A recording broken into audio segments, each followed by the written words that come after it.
గతాన్ని గుర్తు చేసుకున్నారు. ఆ కంపేర్ చేసుకున్నప్పుడు కొంచెం స్ట్రెయిట్‌గా చెప్పాలంటే ఏం చెప్తారు? సభ గురించి గాని, ఈ రోజున్న సభలో ఉన్న ముఖ్యమంత్రి గురించి గాని చెప్పాలంటే ఏం చెప్తారు?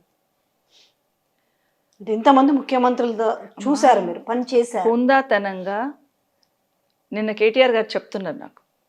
ఫస్ట్ అసెంబ్లీలో కొంచెం సమాధానం ఇచ్చుకుంటూ డీకేఆర్ గారు ఉన్నప్పుడు తను అనని వాడు కూడా ఒకటేదో తనకి వినిపించిందని తను గొడవ చేశారట. ఇట్లా అన్నావు నువ్వు, నీకేమన్నా నువ్వు విత్డ్రా చేసుకో అట్లా ఇట్లా అంటే కేసీఆర్ గారు ఇమీడియట్గా వచ్చి క్షమాపణ చెప్పించారట. నథింగ్ డూయింగ్, నేను అనలేదంటే కూడా లేదు నువ్వు చెప్పు ఫస్ట్, ఎక్స్క్యూజ్ అడుగుతాను, క్షమాపణ చెప్పు అని చెప్పాడు. అది అట్లా ఉండాలి. కానీ తనే మాట్లాడేసి ముఖ్యమంత్రి గారు ఉప ముఖ్యమంత్రి ఇద్దరే పెద్ద మనుషులు. అందుకే ఈరోజు అందరి ఎమ్మెల్యేలు అవే మాట్లాడుతున్నారు. ఏం అవమానం జరిగిందమ్మా నీకు, ఏమైంది నీకు అంటున్నారు. అంటే నీ ఇంట్లో అక్క చెల్లెల్ని ఏ ముఖం పెట్టుకొని వస్తావు అంటే, ఇప్పుడు జనరల్గా ఇంట్లో ఉన్నప్పుడు ఏదైనా పనికోతుంటే భర్త చనిపోయిన పిల్లలు ఏ ముఖం పెట్టుకొని వస్తావు పక్కకో అంటారు. ఇక్కడ అదే జరిగింది కదా మాకు, ఇక్కడ అదే అవమానం జరిగింది కదా. అదే రాజశేఖర రెడ్డి గారు గుర్తుకొచ్చారు. పాదయాత్ర స్టార్ట్ చేస్తున్నప్పుడు నా దగ్గర నుండి చేస్తుంటే వద్దన్నాను నేను. ఎందుకు వద్దంటున్నావమ్మా అని అడిగారు. మమ్మల్ని అపశకనం అనుకుంటుంది సమాజం, నా దగ్గర నుండి చేయొద్దన్నా అన్నాను. నథింగ్ డూయింగ్, నీ దగ్గర నుండే చేస్తాను. ముఖ్యమంత్రి అయినాక గవర్నమెంట్ అయినాక వచ్చినాక కూడా నీ దగ్గరనే మొదలు పెడతా ప్రతి ప్రోగ్రాం అని చెప్పాడు.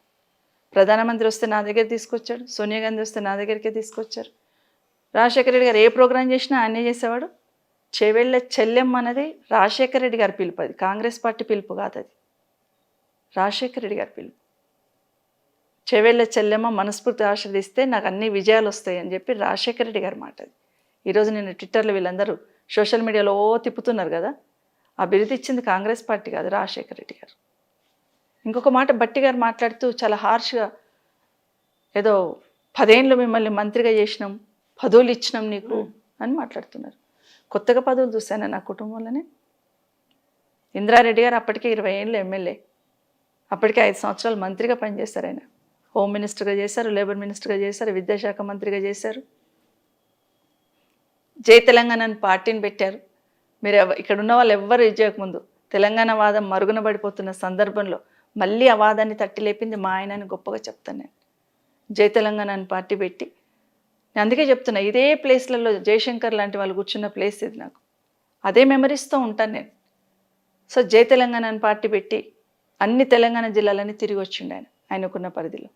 రాజశేఖర రెడ్డి గారు పిలిచి, నువ్వు ఒక్కడ ఎందుకు తిరుగుతున్నావు, తెలంగాణ పట్ల మాకు కూడా ఉంటుంది, కన్సర్న్ ఉంది, మేము సోనియా గాంధీకి చెప్పి ఒప్పిస్తాం, నువ్వు పార్టీని మర్జ్ చేయి, నువ్వు పార్టీలోకి వచ్చేయని చెప్పి రాజశేఖర రెడ్డి గారు తీసుకెళ్ళి పార్టీని మర్జ్ చేయించుకున్నారు. ఎలక్షన్ అయిన తర్వాత ఇంద్రారెడ్డి గారు 8 నెలల్లోనే చనిపోయారు 2000లో. ఆ రోజు రూలింగ్ పార్టీ టీడీపీ. అక్కడ నుండి నాకు రమ్మని, పార్టీలోకి రండి, మీకు ముఖ్యమైన పాత్ర ఇస్తాము రమ్మని చెప్పి అక్కడ నుండి పోర్స్. అప్పుడు అయినా నేను వెళ్ళలేదే. మా ఆయన ఏ కండువా కప్పుకొని ఉన్నాడు, అదే పార్టీలో ఉన్నాను నేను. రాజకీయ అనుభవం లేకపోయినా, ఏమీ తెలియకపోయినా, నా కుటుంబం వాళ్ళందరూ వేరే పార్టీలో ఉన్నా, ఆ రోజు రూలింగ్ పార్టీలో ఉన్నా, నేను ఇదే పార్టీలో కొనసాగాను. తర్వాత 2014లో తెలంగాణ వచ్చిన తర్వాత నాకు టికెట్ ఇవ్వలేదే. నా కొడుకు ఇచ్చినట్టే ఇచ్చి నాకు టికెట్ కట్ చేశారు. కుటుంబంలో ఒక టికెట్ అని, మిగతా వాళ్ళకి మిగతా అన్ని కూడా జనరల్గా కుటుంబంలో 2 టికెట్లు నడుస్తూనే ఉంది సాధారణంగా. ఆ రోజు ఒక టికెట్ అంటే మీకు ఇవ్వకుండా ఒకటి ఇచ్చినామని చెప్పినారు కదా, అసలు ఏం జరిగింది 14లో చెప్పండి ఒకసారి. అంటే జనరల్గా పార్టీ పరంగా వాళ్ళకు 2 టికెట్లు ఇవ్వమన్నప్పుడు మిగతా వాళ్ళది వేరుగా ఉండొచ్చు, కానీ నువ్వు as a lady home minister కదా ఫస్ట్ టైం, మీ ఫ్యామిలీకి సెపరేట్గా ఇస్తాంలే అని చెప్పారు నాకు. దిగ్విజయ్ సింగ్ గారు ఉండేప్పుడు ఉత్తమ్ వాళ్ళ ఫ్యామిలీకి ఇస్తాం, మీ ఫ్యామిలీ కూడా ఇస్తామని చెప్పారు. సార్ నేను కూడా హ్యాపీగా ఫీల్ అయిపోయి, ఓకే నా కొడుకు ఎంపీ టికెట్ తీసుకున్నా. నిజంగానే ఫ్యామిలీకి ఒకటే ఇస్తాము అంటే అప్పుడు నేనే తీసుకునేదాన్నేమో. నేను లేకుండా నా కొడుకు ఎట్లా గెలుస్తాడు? అది అదే ఏమైంది అనేది ఎప్పుడొక నాకు ఎప్పుడో క్వశ్చన్ మార్క్ మిగిలిపోయింది. ఇప్పుడు 2 ఇస్తాం అన్నందుకే ఫస్ట్ ఎంపీ టికెట్స్ అనౌన్స్ చేశారు కాబట్టి నా కొడుకు తీసుకున్నాను. లేదు ఎట్టి పరిస్థితులలో 2 ఇవ్వము, ఒకటే ఇస్తామంటే నేను తీసుకునేదాన్నేమో. అయినా కూడా ఒక్క మాట మాట్లాడలేదు. పార్టీకే పనిచేశాను, ఇబ్బంది అనిపించినా కూడా ఒక్క మాట బయట మాట్లాడలేదు. సరే 2009 to 2014 వరకు, 2014 వరకు సరే రాజశేఖర రెడ్డి గారు చనిపోయినారు. అప్పుడున్న తెలంగాణ మూమెంట్ అప్పుడే పీక్లో ఉంది.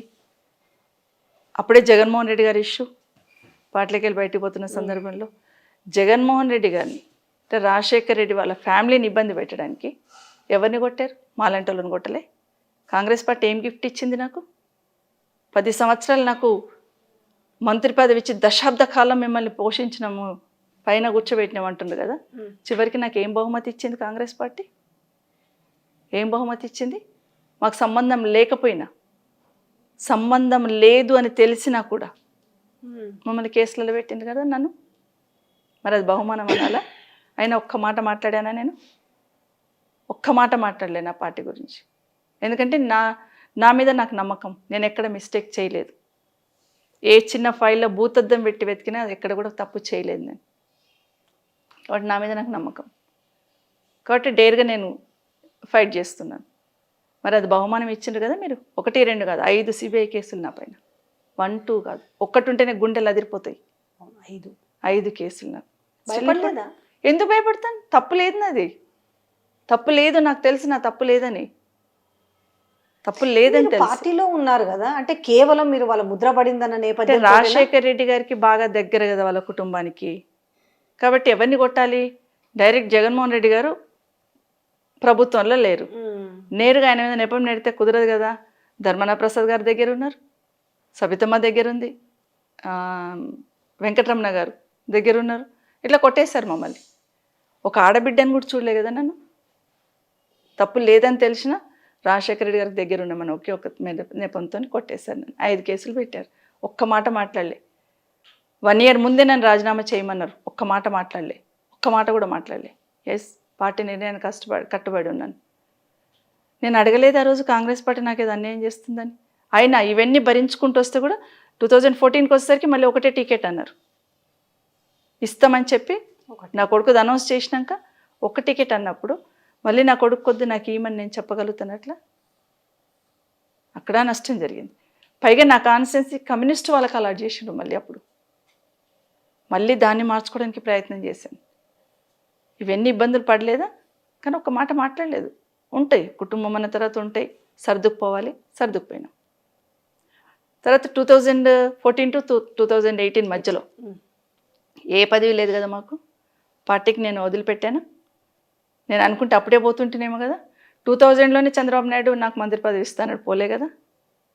మరి 2014లో మీరు టికెట్ అయినప్పుడు కూడా నాకు బీఆర్ఎస్ పార్టీ నుండి ఆహ్వానం వచ్చింది. అప్పుడు టీఆర్ఎస్, నేను పోలేదు కదా. నాకు నా కొడుకు ఇస్తామంటే కూడా పోలే కదా ఆ రోజు. 5 సంవత్సరాలు పార్టీ కోసమే పనిచేశాను కదా. నా కొడుకు చాలా క్లియర్గా చెప్పాడు, మేము ఎంపీ ఏం చేయం, రాజేంద్ర నగర్ నాకు ఇవ్వండి, మా ఇష్టం మా అమ్మకి ఇవ్వండి. అగ్రీడ్ అన్నారు. 3-4 సంవత్సరాలు పనిచేసుకున్నాడు వాడు, గట్టిగా పనిచేసుకున్నాడు. తీరా ఎలక్షన్ దగ్గరికి వచ్చిన తర్వాత 2014లో నా కొడుకు టికెట్ కట్ చేసిండ్రు. ఎందుకు కట్ చేసిండ్రు? సరే 18లో ఎందుకు కట్ చేసిండ్రు? ఇంకా తీసుకొచ్చారు కదా అప్పటికే. ఎగ్జాక్ట్లీ ఎవరి మీద కోపాన్ని ఎవరికి కొట్టేసిండ్రు? ఆ రోజు టీడీపీకి ఇచ్చారు ఆ సీటు. 12 సీట్లలో టీడీపీకి అలాట్ చేశారు. అవును, నేను అడిగాను కూడా, నాకు బీఫామ్ ఇవ్వండి, టీడీపీ వాళ్ళతో నేను మాట్లాడుకుంటాను. రాష్ట్రంలో 12 బదులు 11 వాళ్ళు కమిట్ అవుతారు. ఒకవేళ వాళ్ళు కాకపోతే నేను విత్డ్రా చేసుకుంటానంటే కూడా ఇవ్వలేదు కదా. అయినా కూడా ఒక్క మాట మాట్లాడానా నేను? మాట్లాడలేదే.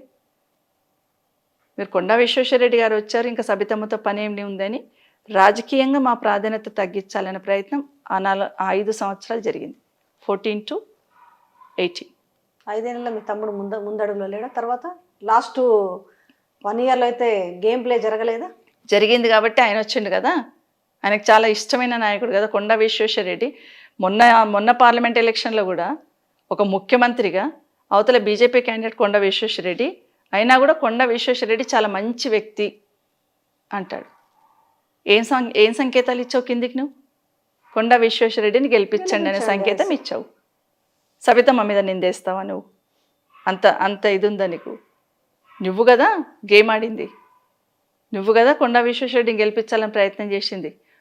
స్వయంగా కొండా విశ్వేశ్వరరెడ్డి కొడుకే మనం స్టేట్మెంట్ ఇచ్చిండు బిఫోర్ ఎలక్షన్స్.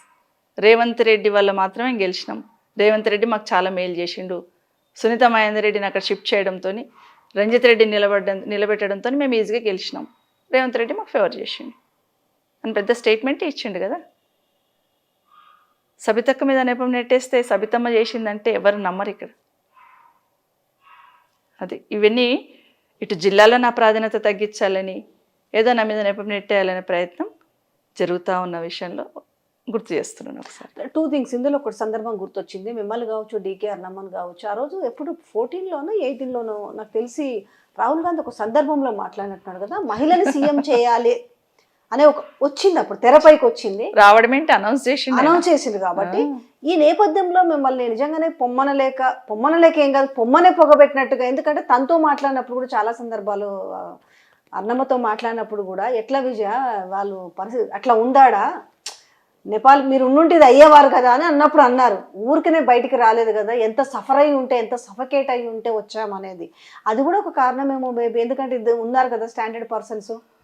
ఉండొచ్చు, కమ్యూనిటీ పనికి వస్తుంది, లేడీస్ అయిపోయినాం కాబట్టి అది కూడా ఉండొచ్చు. నేను అది కూడా మాట్లాడదలుచుకోలేక ఉండొచ్చు. మొత్తాన్ని పంపించింది. ఏంటి ఈ రోజు ఏం జరిగింది అసలు? రసాభాసగా జరిగింది. అంత దానం నాగేందరు, నేను అగ్రెసివ్ అనాలన్నా, దాన్ని నోటి దూల. ఈ రోజే కాదు, మీరు ఒకటి గమనించండి, ఈ అసెంబ్లీలో బిల్స్ మీద డిస్కషన్స్ అయినాయి. ఏ ఒక్క బిల్కు సరిగ్గా సమాధానం వచ్చిందమ్మా? నేను ఆ రోజు హోమ్ డిపార్ట్మెంట్ మీద అంత అరిశాను కదా, రిప్లై చెప్పండి గవర్నమెంట్కి వెళ్ళి. మేము గతంలో ఉన్నప్పుడు ఒక్క ఇన్సిడెంట్ జరిగితే ఆ ఇన్సిడెంట్ని పట్టుకొని అసెంబ్లీని రోజంతా స్టాల్ చేసేవాళ్ళు. ఈ సంఘటన జరిగింది, ఏం చేస్తుంది గవర్నమెంట్ అని, ఏం చేస్తుందని. ఒకరోజు నాకు బాగా గుర్తుంది, మన మాసప్ ట్యాంక్ దగ్గర ఒక కాలేజ్ ఉండే, ఒక అమ్మాయి సూసైడ్ చేసుకుంది కాలేజీలోకి, జూనియర్ కాలేజీలోకి వెళ్ళి దుంకి. నన్ను ఆ రోజు 1 అవర్ ఇబ్బంది పెట్టిండ్రు అసెంబ్లీలో. ఒక లేడీ హోమ్ మినిస్టర్ ఉండి ఒక అమ్మాయి అక్కడికి వెళ్ళి దుంకి చనిపోతే ఏమి లా అండ్ ఆర్డర్ మెయింటైన్ చేస్తున్నారు మీరు? 1 అవర్ ఇబ్బంది పెట్టారు. ఈరోజు ఎన్ని సంఘటనలు జరుగుతున్నాయి కదా, ఇంత అర్చాం కదా, ఇంత మాట్లాడాం కదా, ఒక్కదానికి రిప్లై వచ్చిందా? సరే, ప్రాధాన్యత రంగాలలో అగ్రికల్చర్తో పాటు విద్య ఉంటుంది. విద్య గురించి చాలా గొప్పగా చెప్తున్నారు, యూనివర్సిటీ ఏర్పాటు చేసినాం, అది చేసినాం. ఏమైనా సమాధానం వచ్చిందా వాళ్ళ దగ్గర నుండి? ఒక్క సమాధానం ఏదైనా వచ్చిందా? మేము గీత యాక్షన్ తీసుకున్నాం, గీ చర్య తీసుకున్నాం, గీ తీసుకోబోతామని ఏమని చెప్పారా? రాలేదు, ఒక్కటి రాలేదు. అన్నిటికన్నా ముఖ్యంగా బిల్లు మన బడ్జెట్లో ఫైనల్గా బిల్ పాస్ చేస్తున్నప్పుడు కేటీఆర్ గారు మాట్లాడిన తర్వాత రిప్లై వచ్చిందా మనకు? ద్రవ్య వినిమయ బిల్ అయిన తర్వాత రిప్లై ఒక 2 అవర్స్ ఉంటుండే గవర్నమెంట్కి వెళ్ళి, మళ్ళీ క్లారిఫికేషన్స్ ఉంటుండే. ఏమున్నాయి అసలు? మీ రిప్లై ఎక్కడుంది అసలు? ఏదో ఒక రకంగా ప్రభుత్వం దగ్గర సమాధానం చెప్పడానికి ఏమీ లేదు. అన్నిటికైనా ముఖ్యంగా వాళ్ళకి ఎవరికి అక్కడ అవగాహన లేదు. ముఖ్యమంత్రి గారు సమాధానం చెప్పాలి, లేదు కాబట్టి ఏదో ఒక రకంగా ఇష్యూని డైవర్ట్ చేసి పోస్ట్పోన్ చేసుకోనో లేకపోతే మామూలుగా బుల్డోజ్ చేసుకొని వెళ్ళిపోవడం.